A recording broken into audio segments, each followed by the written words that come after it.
Welcome back, students. So, students, as you know that we are discussing about chapter number 17, refraction and dispersion of light.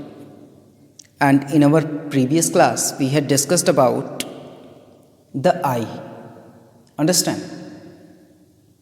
So, today I am going to tell you something more related to the eye.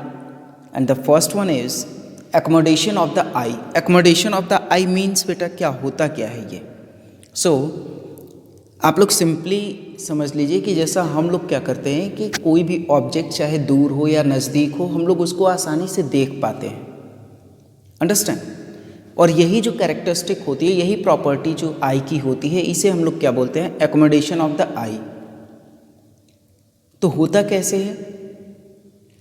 C, the ability of the eye to alter the focal length of its lens means आई की वो ability जिससे कि वो अपने focal length को alter कर लेती है. क्लियर? जो इसका लेंस होता है उसके फोकल लेंथ को अल्टर कर लेती है so that it can see clearly the objects in a certain range. यानी एक रेंज में जो भी ऑब्जेक्ट्स अवेलेबल हैं उनको ये आसानी से क्लियरली देख सके. Got it? सो बेटा इसमें देखो, इसमें क्या चीज़ें आती हैं. Near point of the I. Near point का मतलब क्या होता है कि लीस्ट डिस्टेंस, कम से कम वो दूरी जहाँ तक कि आई को क्लियरली दिखाई देता हो. और फार पॉइंट ऑफ द आई जो होता है, it means maximum distance eight which I can see clearly. Got it? And we all know that a normal eye can see clearly from a distance of 25 centimeter to infinity. Understand?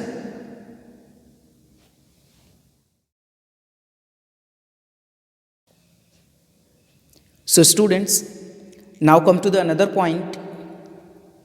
अब देखो भाई, आई है एक natural optical instrument है, तो इसके साथ साथ कुछ डिफेक्ट्स भी जुड़े हुए हैं. उनको हम लोग क्या बोलते हैं? We call it as defects of vision. Understand? Mainly बेटा बात करें तो डिफेक्ट्स ऑफ विजन जो हैं वो दो हैं. कौन कौन से हैं? मायोपिया. पहला डिफेक्ट ऑफ विजन क्या है? मायोपिया. सी, मायोपिया में होता क्या है? It is also termed as short sightedness. And if any person is suffering from myopia, we can say that person can see nearby objects. वो person जो है near by objects जो हैं वो उनको क्लियरली देख सकता है. बट जो डिस्टेंट ऑब्जेक्ट्स होंगे दे अपीयर ब्लर्ड. वो कैसे नज़र आएंगे? ब्लर्ड नज़र आएंगे. मीन्स क्लियरली हमको नहीं दिखाई देगा if we are suffering from myopia और short sightedness. Understand?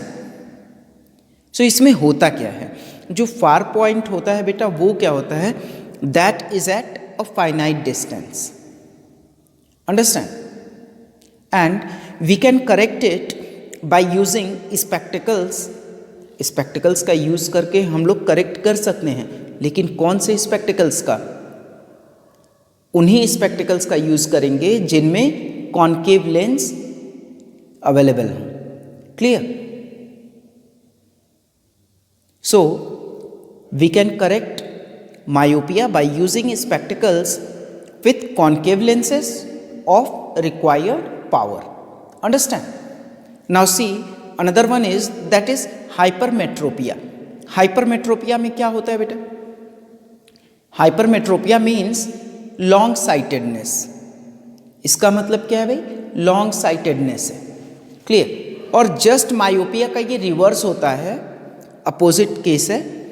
A person can see distant objects. यानी एक पर्सन यदि हाइपरमेट्रोपिया से सफ़र कर रहा है तो बेटा उसको दूर के ऑब्जेक्ट्स क्लियरली दिखाई देंगे, लेकिन नियर बाई ऑब्जेक्ट्स जो होंगे दे appear blurred. Understand? And mostly it occurs in old age. Understand? क्योंकि बेटा ओल्ड एज में क्या होता है, जो नियर पॉइंट होता है हमारा वो क्या होता है? दैट इज बियॉन्ड 25 सेंटीमीटर हो जाता है. Got it? And we can correct it by using spectacles with convex lenses of required power. Understand? Now see, apart from these, इन दोनों के अलावा भी एक और डिफेक्ट ऑफ विजन है बेटा, जिसको कि हम लोग बोलते हैं कैटरैक्ट. क्या बोलते हैं? Cataract. Understand? And it occurs in old age. ये क्या होता है? ओल्ड एज में होता है. और इसमें क्या होता है बेटा कि जो लेंसेज होते हैं they becomes cloudy and they lead to loss of vision. Understand? We can correct it also. इसको भी करेक्ट किया जा सकता है. How? By surgical ways. Clear? Surgically हम लोग क्या करते हैं कि जो आई लेंस है उसको रिमूव करके हम एक आर्टिफिशियल लेंस इंसर्ट कर देते हैं. और जो कैटरैक्ट डिफेक्ट ऑफ विजन है बेटा, it can be corrected by this way. Understand?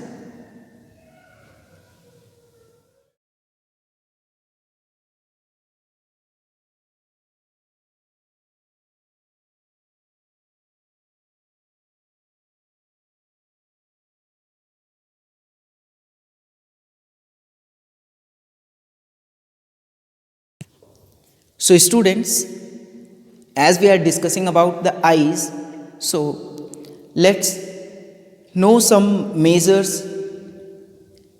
through which we can take care of our eyes easily.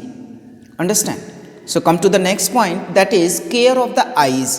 So beta, first and important thing is that we must take proper care of our eyes. हमें अपने आँखों का ध्यान रखना चाहिए.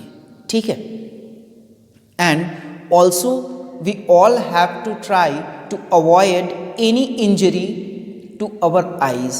हमें ये भी ध्यान रखना चाहिए कि हमारी आईज में कोई इंजरी ना हो. Understand? And first thing we can do for that is wash और clean our eyes with cold water and clean water twice a day. हमें क्लीन और कोल्ड वाटर से अपनी आँखों को दिन में कम से कम 2 बार धुलना चाहिए. Okay? Next one is don't work और रीड इन डल और ब्राइट लाइट. देखो भाई, सिंपल सी बात है कि ना तो हमें बहुत ही डिम लाइट या फिर ना ही बहुत ही ज़्यादा ब्राइट लाइट में वर्क करना चाहिए. क्यों? क्योंकि इससे हमारी आईज जो होती हैं वो टायर्ड हो जाती हैं, थक जाती हैं. Clear? Next thing is don't look directly at powerful light. देखो भाई, हम लोगों को मना किया जाता है कि हम लोग जो पावरफुल लाइट है उसकी तरफ डायरेक्टली न देखें. Clear? And another thing that is never rub your eyes. ये तो कॉमन सी बात है भाई कि हम लोग जब भी हमारी आंखों में कुछ पड़ जाता है, कचरा पहुंच जाता है, तो हम लोग क्या करते हैं? अपनी आइज को रब करने लगते हैं. क्लियर? तो रब करने लगते हैं, तो हमें ऐसा नहीं करना चाहिए. Understand? So instead of rubbing our eyes, करना क्या चाहिए हमें आइज को रब करने की बजाय बेटा उसको क्लीन वाटर से वॉश कर लेना चाहिए. Clear? One more thing that is common among all of us. एक और चीज़ जो कि हम सभी लोगों में कॉमन है, मैक्सिमम लोग क्या करते हैं? टीवी देखते हैं लंबे समय तक या फिर कंप्यूटर पे वर्क करते हैं लंबे समय तक. सो बेटा, इस चीज़ को भी अवॉइड करना चाहिए. We have to take a break. हमको क्या करना चाहिए कि ठीक है, यदि ज़रूरी है, रिक्वायर्ड है, तो हमें देखना चाहिए, कंप्यूटर पे वर्क करना चाहिए, but we have to take a break. बीच बीच में हमें ब्रेक भी ले लेना चाहिए. Okay? And one more thing that is read from the normal distance.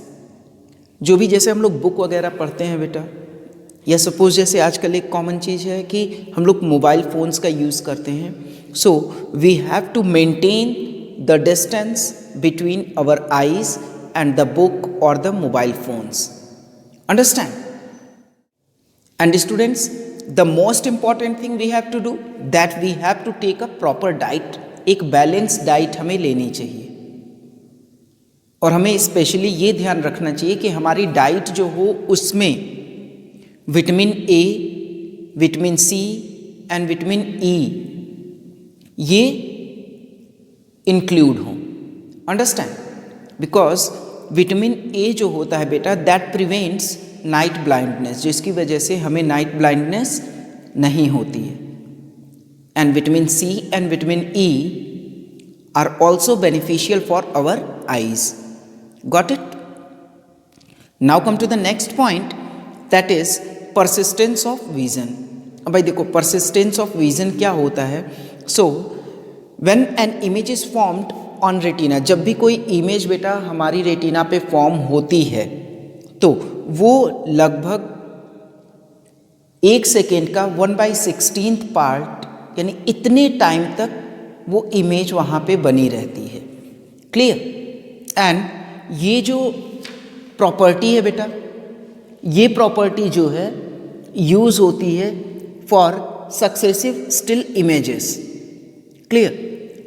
जो सक्सेसिव स्टिल इमेजेस बनती हैं ये प्रॉपर्टी उसमें भी यूज़ होती है।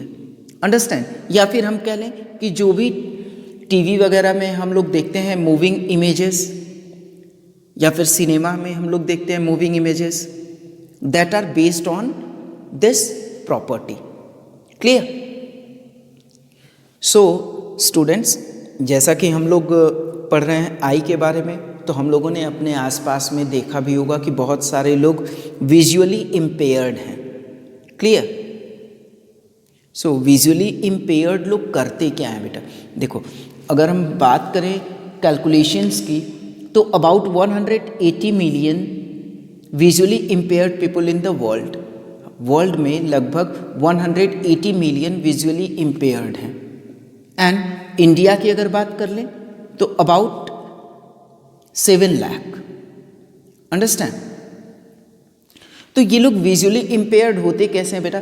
सम ऑफ देम यानी कुछ जो हैं जो कि जन्म से विजुअली इम्पेयर्ड हैं, या फिर कुछ लोग हैं जिनको किसी डिजीज की वजह से हुआ हो लाइक कैटरैक्ट।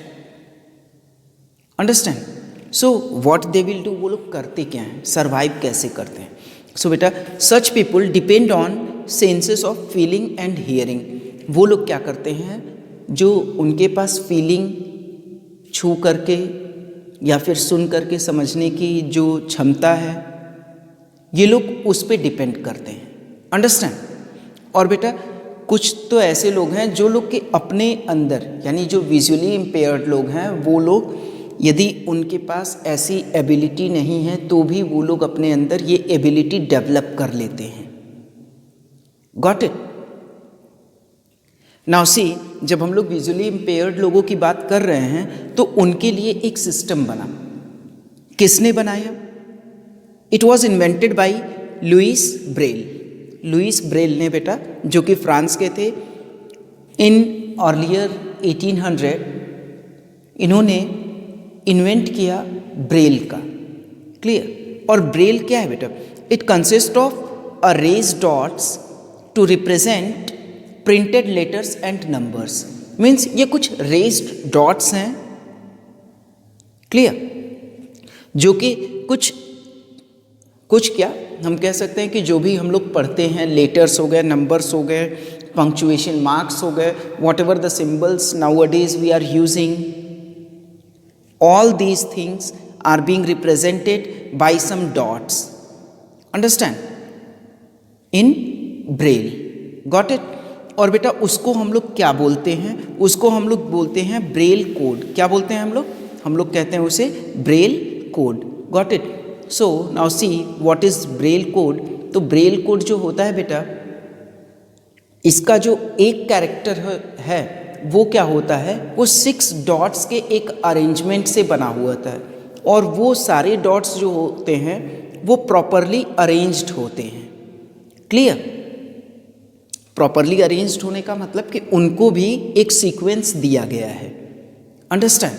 और वो अरेंज किस में होते हैं? वो जिस कॉलम में अरेंज्ड होते हैं बेटा, उस कॉलम को हम लोग ब्रेल सेल बोलते हैं। Got it?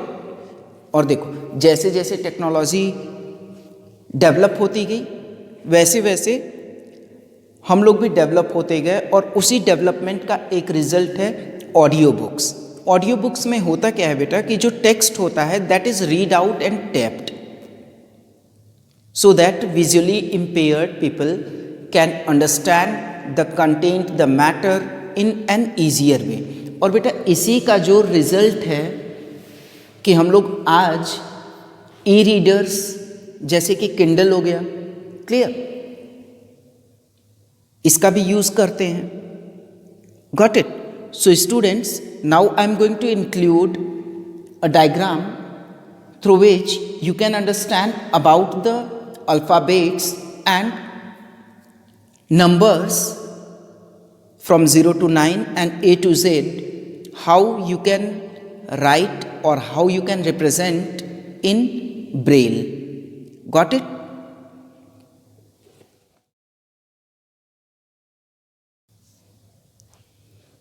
So students, जैसा कि हम लोग विजुअली इम्पेयर्ड के बारे में बात कर रहे थे, तो जो विजुअली इम्पेयर्ड लोग हैं इन लोगों से हमें कुछ इंस्पिरेशंस भी मिलती हैं और ऐसे ही कुछ लोग जो हमें इंस्पायर करते हैं उनमें से Helen Keller and Ved Mehta of India are one of them.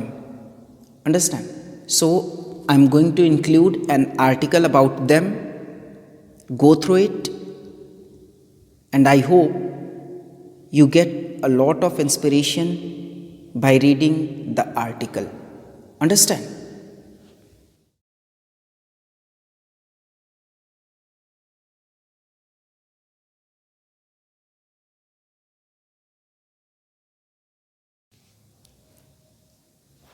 So students, this is all about today's class. And in our coming class, we will meet again with some new topics, with some new lessons. So thank you and have a nice time to you all.